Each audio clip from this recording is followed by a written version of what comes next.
And that is us, guys. We are live on Facebook with Dan from Payoneer. How's it going, Dan? You well? Yeah, very well, thank you. How about yourself? Yeah, not too bad. Not too bad at all. Just Good. wait for a few notifications to come through and make sure that we are live on Facebook. Guys, if anyone can see live, if you could hit a like or comment, say hello, ask how we are, and have some questions ready for Dan. Dan is involved in the business development side of things with Payoneer. So really kind of excited to have him on and pick his brains and find out about Payoneer and who they're currently working with, what they do and how they're set up, because obviously running an Amazon business, cash is king, as they say. So it's kind of the lifeblood of an arbitrage business. So yeah, I'm looking forward to this and picking Dan's brain. Dan will be pretty gentle. So yeah. So I think there's a few people on. So guys, I'll let Dan introduce himself and introduce Payoneer, and yeah, so over to yourself, Dan. Yep. Hi guys, good to be here. I'm Dan Marsland. I work in the partnerships team at Payoneer, and lead finding new partners and working with existing partners to help their sellers to do well and to succeed on Amazon. What we do, we help businesses in two ways. So one on the cross-border payment side of things, so helping an Amazon seller to receive from every core Amazon marketplace, as well as offering capital solutions to help sellers to expand and buy stock, maybe during working capital shortages. We offer that financing solution. It's the best financing solution in terms of cost on the market, directly competed against Amazon lending. Wow, cool. So yeah, you were telling me before, there's quite a wide range of businesses that you would deal with. It's not just like Amazon businesses per se, but kind of everything from like Airbnb and people like that. Is that right? Yeah. So across the cross-border internet space or internet marketplace space, we pretty much have our fingers in a lot of pies. So, like I say, Airbnb, we make the vast majority of their international payments for them out to their hosts, give their hosts a debit card that they can withdraw the money to and spend the money on what they need to spend on for their business. Then you look at people like Upwork and Fiverr. They all run their payments through Payoneer to pay out their freelancers around the world. And you look at the marketplaces themselves like Walmart, Amazon, of course, and a significant chunk of pretty much most of them will be sending their payments through Payoneer as well. So if you look across the internet space and the internet marketplace space across a variety of different industries, then Payoneer more than likely has some sort of role within that. Wow. Okay. Because I've used Fiverr for certain things. So yeah, and obviously global business, and you actually have that partnership with Amazon, which is really helpful to kind of draw funds and that type of thing. Yeah. Yeah, a lot of these, a lot of the people they're paying are obviously completely global, and typically with a payments provider, they struggle to pay a vast number of places around the world, and especially in the developing world. So if you look at PayPal, for example, they don't even pay to Turkey. And yeah, to be able to receive and send payments around the world isn't particularly that easy. So yeah, that's where Payoneer has really grown and done well as a business, and that access to the entire world. Wow. Right. Okay. I'm just letting a few people know that we're live, Dan. So yeah, no problem. Yeah, so just jumping in here and letting people know that we are live. Guys, if you have any questions or any burning questions, we'll let Dan talk a little bit about what they offer specifically for an arbitrage seller that's really, really quite interesting. We ran a challenge recently, and a lot of us would leverage kind of credit cards and things like that for funding an arbitrage business. However, what I wasn't quite aware of is that a lot of kind of business credit cards aren't actually accepting new applicants. And a lot of them, if they are, they're much more stringent in terms of the credit lines and things that they're offering. So that's why we were interested in actually speaking to Payoneer, partnering with them, because there's lots of different things that they offer, and because obviously they deal with so many different types of businesses. But I think the main thing that's going to be of interest is the capital advance and how that works, because it's actually based on your Amazon account and how long, well, not quite how long you've been selling, but it's based on your Amazon account. So if you're perhaps struggling to find credit and you're looking at sales figures and things, it might be it will be a viable option for you. So Dan, can you talk a little bit about capital advance, what that looks like, how it works, and how it works actually in partnership with Amazon, how it works? Yeah, of course. So traditionally, and up to this point really, it's been quite difficult for sellers to have access to financial solutions. So most sellers will be using personal funds, they might be using credit cards, and they might be using funds or loans from family and friends. What we essentially do is allow sellers to receive a bulk payment, and that will be equal to 100% of the monthly turnover of the Amazon store, or 150% for the 6-month product. But for the 3-month product, we'll give them 100% of their turnover. We'll charge a small 3.5% fixed fee. They would then be able to withdraw the cash for whatever purpose they want, and then they'd repay that over a 3-month period, taking a percentage of the future receivables. So if they took the full 100%, they'd pay back 35%, and it would be repaid either around about 3.5-month period, with a 2-week grace. And that's how the product looks. In terms of credit checks, there are none. It doesn't affect your credit score. There are no personal guarantees taken. It's just, and there's no interest. It's just a simple fixed fee. I can see someone's asked there, did Payoneer offer a disbursement advance, i.e. quick release for Amazon funds to boost cash flow? It could be used in that way, but we see it more so as giving you more cash than just the 2 weeks that you'd be waiting to receive a disbursement. So you receive this bulk load of cash that's equal to your monthly expenditure, and then you can spend that on whatever you need to for your business to help it grow. And we obviously make money as well on the payment side of things. So it's in our benefit to give cost-effective capital and cheap capital to sellers that they can invest into their business. Unlike maybe a finance broker who doesn't have that vested interest, they're in it to really maximize the amount they can take from the actual capital itself. Whereas we see it as an opportunity to help you grow your sales and then effectively work with bigger sellers, which effectively makes us a bigger payments company in the long run. But that's the 3-month product. What sellers would also have access to is a 6-month product.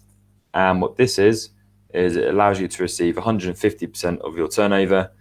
You'd then be charged a 7 or 8% fee, and you would then repay that over a 6-month period. That product is due to go live very shortly. It's just going through the last phases of testing and working with a pilot group of sellers in order to get that up and running. Wow. Right. Okay. So in terms of kind of the people that are taking up those types of offers, Dan, are they kind of that profile of, say, someone? I mean, a lot of people starting that arbitrage business start as a sole trader, then start a limited company for whatever reason, and as a brand new limited company, it's quite hard to kind of prove earnings and all that type of stuff. So we ran a challenge a few weeks ago, and that was one of the main things we were talking about, how to leverage cashback. But yeah, I didn't realize that it was so difficult, because the likes of Capital on Tap and AMEX are getting absolutely hammered with applicants because of COVID and people trying to, leverage finance. So is that the type of profile that you're having come through at Payoneer, maybe newly limited companies and that type of thing? So we've got a broad mix, to be fair. So companies that I've personally worked with range from, complete spectrum. So people who may be turning our smallest amount we can lend is off a monthly turnover of 2,000. So you see people from that size all the way up to people who are taking like 500,000 from Payoneer in one hit. So it's a complete broad spectrum of sellers. Obviously, the majority probably fall somewhere in the middle of that. I can see someone's asked, is the cash paid straight into your bank account? So it'll be paid into your Payoneer account, and then you can withdraw from your Payoneer account to your home bank account with no fee. So yeah, you can effectively withdraw straight into your bank account with that cash. And unlike Amazon or some other lending companies as well, you can spend that whatever you like. So whatever business expense you have, you can just withdraw that and spend it. I know there are some limitations on how you spend Amazon lending sometimes. Yeah, I think, well, I'll probably misquote, but I think you can't use it for things like property, or it has to be used for inventory and stock. So I suppose if you wanted to diversify the business, maybe coming into the summer, you wanted to buy a camper van to rent out, you could potentially do something like that. So very interesting. So you actually start at turnovers of, say, £2,000 and upwards. That's kind of what you guys start with. Yeah. So what we would need to see from a client is 6 months sales history at that 2,000 or above. As long as they have that, and as long as their Amazon store metrics are in order, then we'll be able to advance them that cash without any issues. Typically, the process looks like you basically connect your Payoneer account, you'd set up a Payoneer account, connect that to Amazon. We would then take the store data from that connection via Amazon's API, and then we'll be able to pull all of the store metrics and your previous sales data, etc. That's what we would lend off, and that's how we're able to lend at cost-effective rates, because we've got a really intense modeling profile that we can build on you as a seller from that data. So as long as your basic metrics, things like order fulfillment rate, cancellation rate, order defect rate, and this sort of stuff is in order, then we'll be able to advance you that cash. And as soon as we make an offer to you, you press on it, and the cash will be released within an hour. So really easy to use solution, cost effective, and really fast to actually get your hands on that cash as well. Cool. Yeah, that was kind of my next question, what the metrics you're going to look at. Jump the gun. Yeah. Hey, Mariana, how's things? So, those metrics are kind of all merchant fulfilled anyway. So I think most of the people who are in the group and will end up watching this are kind of on the FBA model. So those kind of metrics that you've mentioned wouldn't really be affected by FBA. Is that fair to say? Yeah. I think if somebody's using FBA, then they've not really got any problems there, because obviously Amazon take control of a lot of those metrics. I'm sure there probably will be one or two that will be based on the actual seller itself. But yeah, as long as it's a healthy store and everything's in order, then we can offer that capital. Wow, that's great. Because I think every so often Amazon seems to go through. Well, this is a good question to ask. And I haven't teed you up for this at all. So Amazon offer loans quite sporadically as well. So do you have any insight into that, Dan, on how that works, or what they base that on? Is it similar to what you guys base it on, or how does that work? Yeah, it's a good question. So they are completely sporadic, and in terms of the flexibility that they offer as well, it's highly inflexible. So you kind of you take this option or you don't take any option really. The difference between them and us in that regard is that we can completely tailor make any solution to the seller. So we can completely reduce the amount that they're taking. If they don't want to take the full amount, we can then decrease and play with the percentages that they're paying back every month, to really personalize it for them, which obviously a machine like Amazon, as big as it is, although Payoneer are pretty big ourselves, they don't personalize in that way. In terms of why they are actually making, when they're actually making these offers, it's quite difficult to tell, to be honest with you. From clients that I've worked with, it is completely sporadic. I would have no idea what they base it on, to be honest with you. All I know is inconsistent. And at the end of the day, if you're a business who needs cash, then you need cash now and then. You can't really be waiting around for your next Amazon lending product to pop up and use that to take the cash. It doesn't really work that way. And then if you haven't got access to that cash, then you really are left in kind of wild with what you can actually access. Like you say, if there's credit card issues, or you just don't have a credit card, or the terms aren't long enough for you to see a return on that capital within the period you're expected to repay that in, then you can have issues, because obviously the charges that you're going to be hit by are going to be pretty huge, and it's quite easy for a business to be sent under like that. Yeah, it's interesting to hear you say that. I mean, it's monkeys in a dartboard type situation with the Amazon loan sometimes, because it's you get a loan for like an offer for £1,000, and then next week it's, it could be 10K, but it just, there's no, you can't kind of plan your business around it, I suppose, is the way to say. Yeah. I think you need a partner who, one, you can rely on and trust when it comes to cash, and is going to be there, and two, that you can plan around, and that you can actually start to forecast your business and take it a little bit more seriously, rather than simply taking cash when it's there and being quite sporadic with that. Yeah, there's a few people trying to get into this. So I'm just making sure they're able to get in. So this should be in the main group on iGen. So and that's kind of, Sebastian just sent me a message. Hang on, can you send me a guest link? Sorry about this, guys. Technical difficulties. I suppose the other kind of urban myth with Amazon loans is if you're offered something and you want like a bigger loan, it's best practice not to accept the first offer and just to wait and kind of roll the dice. And there's loads of kind of urban myths that people aren't like offered anything again. So it's as with all things with Amazon, it's kind of finger in the air, Yeah, I think so.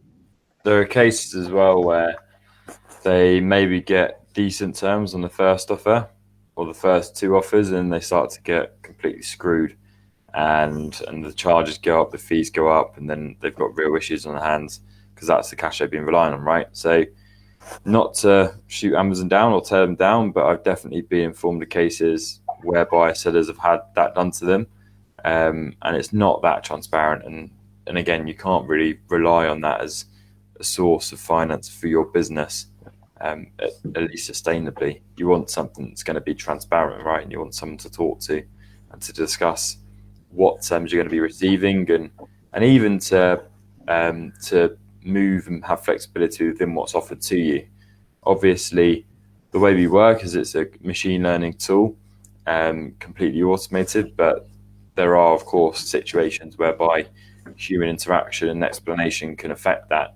If there's a reason for certain movements in your sales, or if you expect more sales to come in due to a project that you're undertaking, then there is that flexibility with ourselves and having that human touch that someone like Amazon, when it's all completely automated, wouldn't necessarily be able to do for you.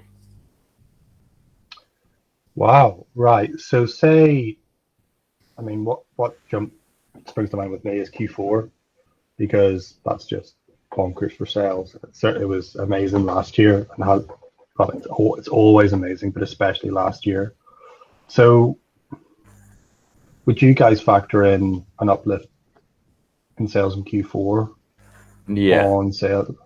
Right. So what would Yes. that look like? Say if someone was doing 10K a month, or let's say 5K a month, first 3 quarters of the year, so up until September, what would that kind of look like for that person? What would they be able to kind of access? Is what I So would be wondering. yeah, so we would have access to their previous sales data. So we would have access to that for, I think, as long as they're a seller, to be honest with you. So that helps us gauge the seasonality that they experience with their sales year on year. And with that, we would then make the offer, and that machine learning tool would take into account that seasonality. So if they're earning 555 and it goes up to 20 or whatever it is, then that would be taken into account. The whole process that we undergo there is to try and, with it being a percentage of your future receivables that you pay, we want to ensure that that percentage stays relevant to the 3.5 month period, if that makes sense. So we don't want your sales to completely boom and then you end up paying everything back really quickly, because it's based on the percentage of the future receivables. The way that we calculate it is that we need to ensure that the 3 month period or the 6 month period for the longer product remains a 3 or 6 month product, and we would then calculate the seasonality in accordance to that. The last thing we want is for a seller to take the product and then repay it within a month or two because they've had a huge peak in their seasonality, and then they don't use it again because they don't trust it, right? So everything we try to do is to try to keep that 3 month period or that 6 month period, that period, and of course seasonality and gauging how much the seller is going to sell is completely relevant to that. So yeah, in short answer, we do take into account seasonality, and yeah, if a seller then questions it through the model, then we will also have that human touch to kind of investigate it and see what they might be expected to sell during that period. Wow, right. So really, if you've got a proven track record, you could say, yeah, my sales jump up 200%, generally doing 5K, 10K a month, whatever it is, that would be taken into consideration. Yeah, I mean, the tool will take into consideration anyway, but if the seller is kind of adamant that that's not the correct number that it should be, and they've looked at it and worked out for themselves, then yeah, we take it into consideration. Then we'll have a member of the team, a person in the team, look at it in all a bit more detail, and then if they see any trends, they can then lend off the back of that. Wow. Okay. Very interesting. Yeah, I mean, I went through the process last week to set up an account. Very, very easy, very streamlined. So just waiting for some disbursements to hit, and then we'll see what kind of jumps up. Yeah, and I think Kelvo is back from his 10-minute break, I think. Tell him to scroll down. Yeah. So Kelvo was going through this process as well. I mean, yeah, Kelvo's question at the bottom there, does ROI make a difference versus revenue? So Kelvo's known as Mr. 1000% ROI because he'll buy things and make literally 1000% ROI on them. So yeah, he's pretty good at that. So do you guys take profitability or margin at all into consideration when it comes to something like that? Would you guys look at that? No, so to be honest, we don't look at that. We don't have access to it. The way the tool works is it's obviously just pulling the data from Amazon. So we've got no idea how much of an input went into what you're selling. I think it would just make the whole thing too complex and too slow.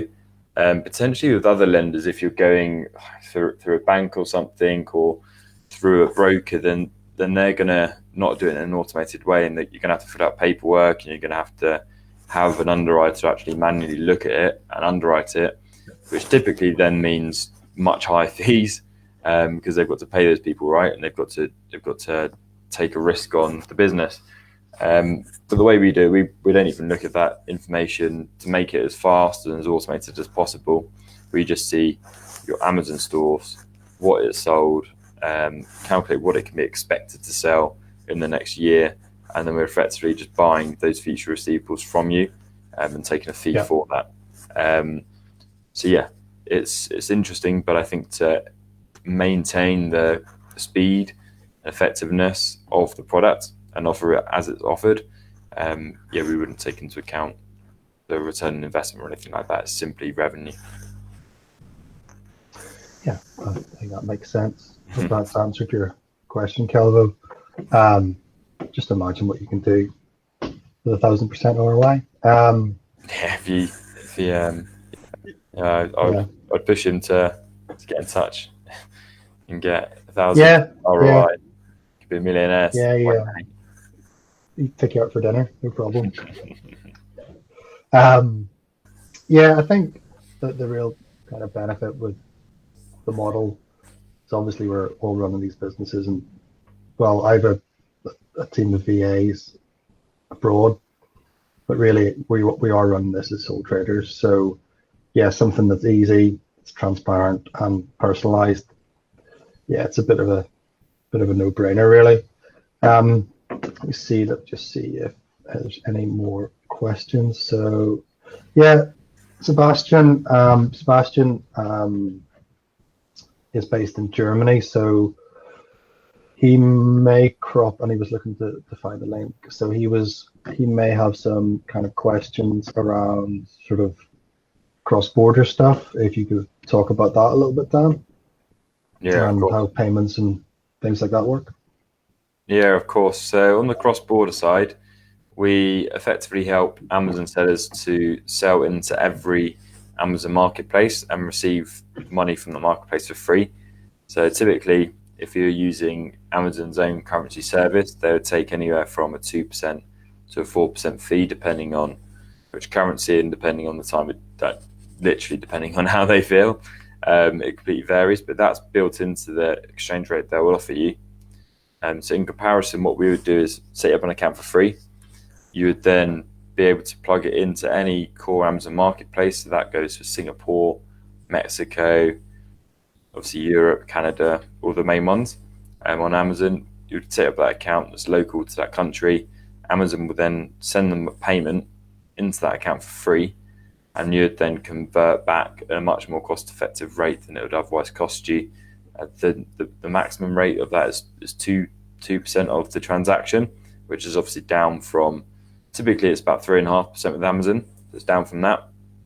And then depending on volume, there's also opportunity to look further at that. And I mean, obviously if someone's turning over £1 million a month, they're going to be on a lower rate than someone turning over 5 to 10k a month, for example. So there's opportunity to review that. But the whole object of it is that we help you receive that money more cost effectively. And then when the money is actually in the Payoneer account, you can then either put it back home or you can send it direct to your suppliers. If your suppliers are based in the Far East, for example, or overseas, then you can obviously save in the currency conversion it would cost you to send that money because you're only converting it once. Say, for example, you're sending on to Amazon US, Amazon convert that money for you into pounds, then you have to convert that back into USD. That's a really expensive flow for you. You're probably being hit 4% with Amazon. If you're using the bank, you'll be hit by another probably 2 to 4% again. So you're looking at 6 to 8% for actually making those two payments. With Payoneer, you'd receive it for free, and then you would just pay that one fee when you actually make the payment out. So there's been cases where I've worked with sellers. Previously, I was on the sales team, and when you actually work out someone's payment flow, say for example they're buying with AMEX and then they're receiving from Amazon, you calculate it all out, and if someone's turning over, like some of these guys are turning over 50 to 100k a month on Amazon, and they're running through that flow and losing like 8% of that on just payment fees. And then when we have that conversation, explain to them this is what you could be doing, some of the cost savings are massive, like one springs to mind, and it was like 120,000 a year. We ended up saving them. They were doing good numbers, but that's not a little bit of cash. That's quite a considerable amount of money that you're saving somebody there. Yeah, you don't find that on the back of the sofa. That's a fair whack of change, that, right? So, wow, okay. Also, I think it's kind of, I'm not sure if Thomas may watch this back, but Thomas Parkinson is kind of documenting his journey. So he, well, primarily a UK seller, but he's now gone across the pond to start selling in the States. So he's been talking about that and that kind of journey and things. So I remember Thomas talking whenever I kind of first started, or I first found him, about Santander and how good it was because you got a cash back debit card. You got debit, you literally got cash back on everything. And you need to be a Santander customer and all that type of stuff. But I think you were mentioning before the call, you guys offer a commercial card as well with cashback. Yeah. So can you talk a little bit about that as well? Yeah. So what we're able to do is, if you've got a Payoneer account, you're receiving in euros, pounds, and dollars, for example, then you'd have access to all three of those cards that you could have in USD, pounds, or euros. And firstly, what that enables you to do is make card payments without actually converting that currency, right, in the same currency. If you're paying dollars to advertise on your PPC, then you can just simply take out of your dollar account and spend it on the PPC. Otherwise, you might have to convert that out of dollars and back again using another card, and it all becomes very costly and very convoluted again. But what we're able to do is offer you these cards, and each card would offer you 0.25% cash back on all of your transactions, which effectively means that you can save that and get that paid at the end of the month into your account as cash back. And if you're an FBA business, then you probably have quite a high PPC spend that you're spending on card, or maybe you're buying stock overseas or even in the UK using a card. If you're spending thousands of that card, then that 0.25% starts to add up to quite a considerable number over the space of 12 months or a year. So yeah, that's what we're looking to do, is to try and encourage people to use those cards, and it helps increase the service for them. It basically builds everything under one roof that they can access and that they can take advantage of. Wow. Yeah, I mean, we would do a little bit of wholesale in the UK, and some wholesalers are great. They'll give you credit terms. Others will let you pay by credit card.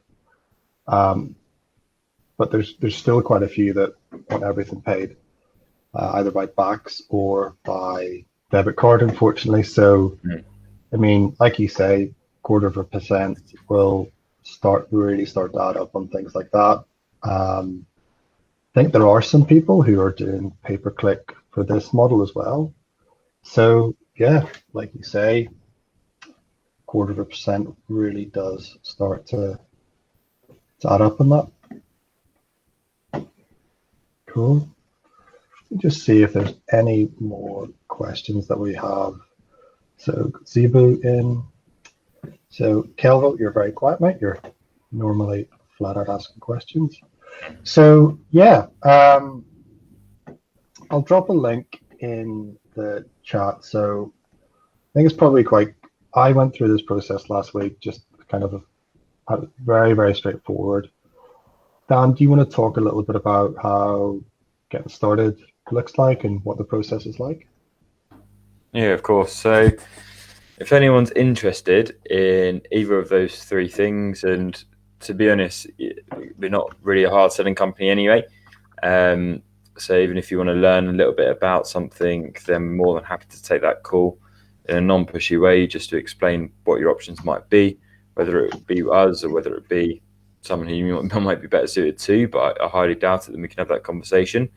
But what I would say is to complete a registration on this link, or I'll share my email address as well so people can get in touch with me. But if either the payment side, the working capital side, or the commercial card side are attractive to anybody, then just reach out and we can open up the conversation. We can see what we might be able to save you, and what the benefits of Payoneer might be for you. But yeah, I think the numbers speak for themselves, and around the world we've got, by quite some way, the largest market share of Amazon sellers on the payment side. So we manage about 35% of Amazon sellers' payments, which, when you look at the actual breakdown of it, the next competitor down is at 20%. So we've got a 15% market share, which is pretty large, and obviously there's a reason for that, right? So we can try and shove it down someone's throat, but at the end of the day, the numbers speak for themselves, and we must be doing something right. So we're the only provider that offers as many services as we do in the space in terms of the finance side of things. So yeah, if anyone has any questions, then reach out. The actual sign up process, a seller would fill out the application form. Typically, the account will be reviewed as long as they provide all the information they need to within 1 business day. The account will then be opened, and then by default, you'd get a euro, dollar, pound account open for you. You'd then just go through the process of plugging them into Amazon. 2 days later, after your first payment, you would receive the working capital offer, and then as soon as payment's in your account, you'll be able to get the card. So if you wanted all 3, that's what the process would look like for you. But yeah, as I say, even if you've just got a question about any of that, then we're more than happy to have a conversation in a non-pushy, non-salesy way, just to inform the sellers of where they stand. And especially if you're coming through a partner, we take full respect of that relationship. So we don't want to be a hard selling partner. We just want to inform and educate our partners' clients and help them in the best way possible. Cool. Yeah. I went through that process last week. Spoke with Rose. Very, very helpful. Yeah. Very, very straightforward, non-pushy, and yeah, like you say, it's Amazon's preferred partner. So yeah, it's very, very straightforward. So are you getting a card for, question from Mariana, are you getting a card for the capital offer? Yeah, so I think she's asking whether you can spend the capital on a card. Yeah, which you could do. You could effectively, say you're earning 20,000 per month, you could take up to that as a working capital advance, or based on your future receivables, and then you would simply draw that onto the card. You can then spend it all on the card if you wanted to straight away, and then you just repay that as a percentage of the future receivables into the account, as opposed to having a credit card where maybe you get 30 days, but if you go over those 30 days, you're going to be absolutely bombarded with fees. So it's a much more cost-effective way in that regard if it's a bit of a longer return on investment, which typically, and especially with shipping now as well, it is quite a long return investment for a lot of sellers. There's no way you're going to order products and have it shipped to you within that 30-day or maybe even 56-day period, just because of the way things are right now. So yeah, you probably would want to look at a more structured source of finance than just a credit card, which typically how things are currently laid out is not very long term to see that return on that investment. Yeah, it's interesting. Are there any private label sellers watching, or any people that are thinking about importing? Be good to get your thoughts on that. There's someone from Florida. Mm-hmm. Shelley King from Florida.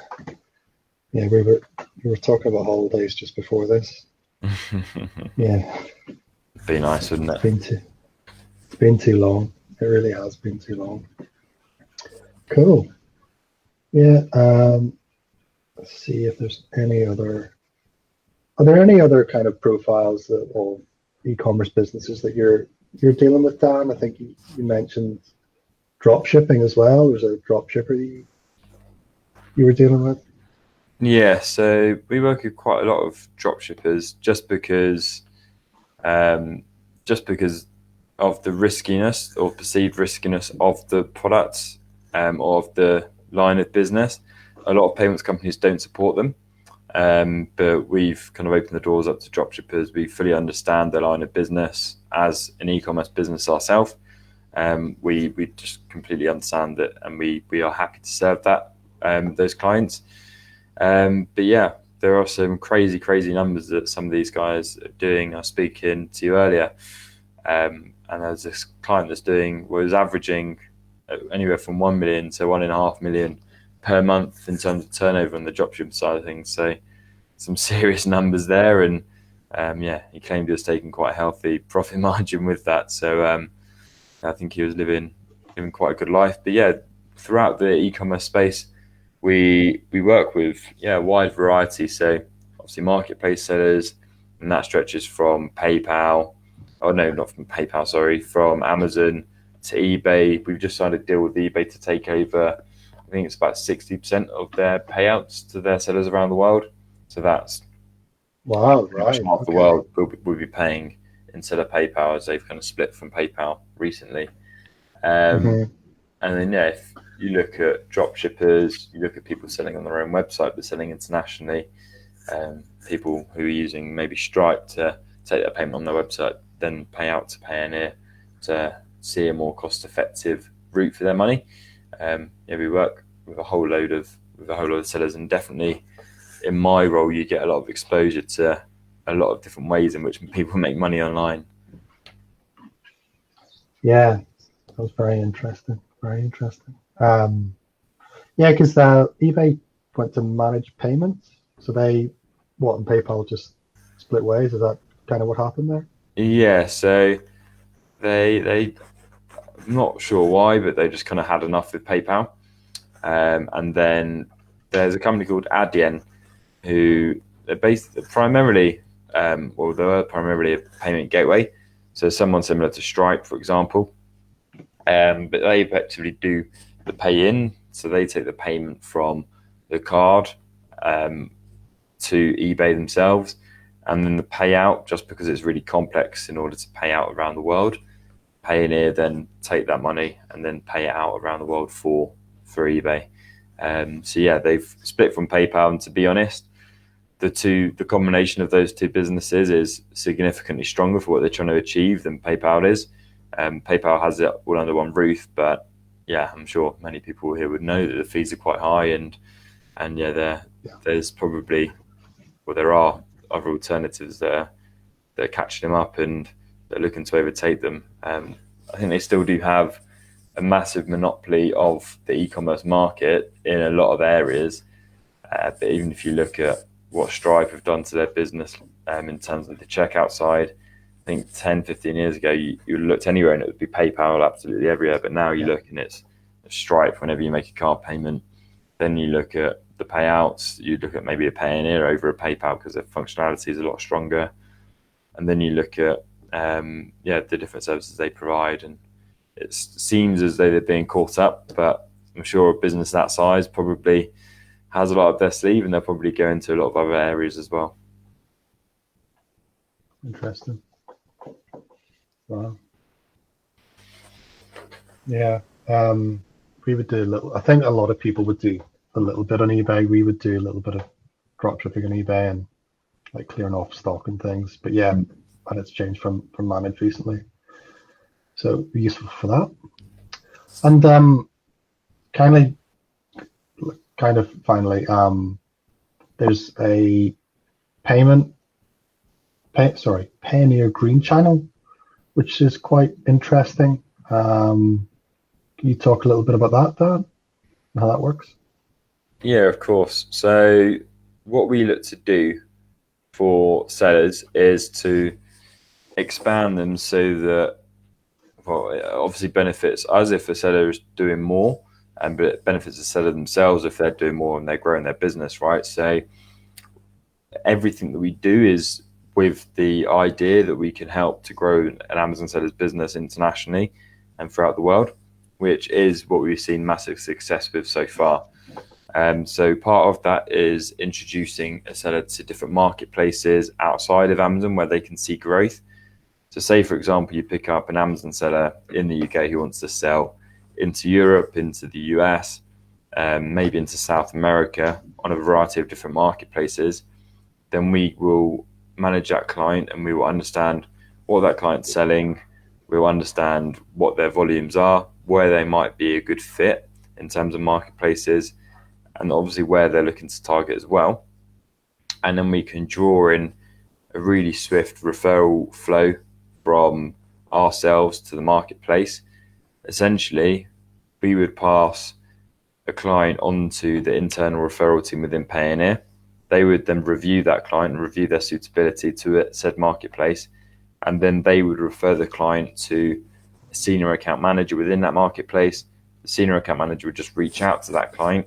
So automatically they've completely bypassed all of the admin, all of the long you're like qualified had to go on. They're pre-qualified, and from the seller side, they just say, "Yeah, I'll be interested." And then they receive a call from said account manager at said marketplace. They didn't have to do that absolutely anything in order to build that relationship. So yeah, really, really interesting, and another example of the ways in which we look to pick up sellers and just expand them, make them do more and help them do more.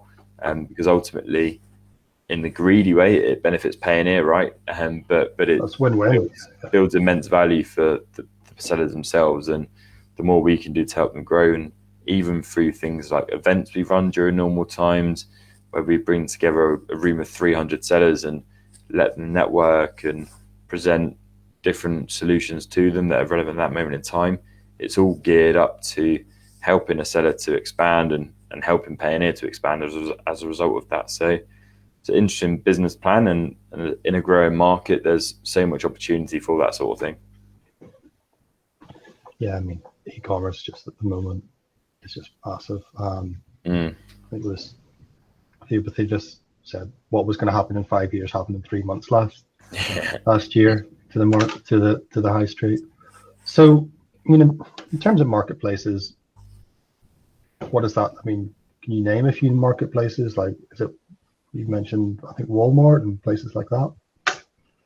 Yeah, so we've got that relationship with pretty much every major marketplace around the world. So if you look at the US, you're looking at Walmart. If you look at South America, you're looking at Mercado Libre. Africa, you're looking at Jumia. Obviously in Europe, you've got Cdiscount, Bol, Real. And then if you look further east, that flow builds into people like Lazada and JD and all of this, but they're probably not so relevant to a UK seller. But yeah, pretty much every online marketplace around the world has got that flow built into. Wow. Kelva, what if there's no so just a message, sorry, forgot I was on a live there. What message from Kelva, what if there's never been sales in, say, USA, but it was a want for the future? Is there a possibility of capital for that in any way? So yeah, they wouldn't be able to take capital in the US because they would have to have those sales. But if they're selling previously in the UK, then they could obviously draw the funds down there and then use those funds to grow in the US, which a lot of our sellers look to do. Especially with the 6-month product, that enables a seller to maybe buy a bulk load more stock and spend on advertising and marketing in that new geography, and it allows them to enter that market. Whereas before, maybe their business has been taken over in the UK and they know that they can get into the US market, but they just don't have the time or the cash handy, and with everything else going with their business, to actually enter that market. So it basically just liberates them and frees them to go into that market, or even if it's not geographical expansion, maybe it's a product line or whatever it might be, that they just don't have the time and money for at the moment. Then they can use this and finally achieve what they want to achieve, and it just liberates them to do that. Cool. Yeah, wow. Yeah, I mean, it's I think, well, it's very easy to kind of focus on your own territory and kind of obsess and not realize there's so much more across the pond. So yeah, a lot of help available if you kind of know where to look for these types of things. And as well, with if you're looking at a model whereby it is just a percentage of your future sales, there's a lot less risk involved with that, right? So if your sales were to decrease, then you just simply pay it off for longer. If you were to do well, then you might pay off shorter, but you're probably in a situation where you don't really mind that much because the risk has been taken out of it for you. We've taken on that risk for you.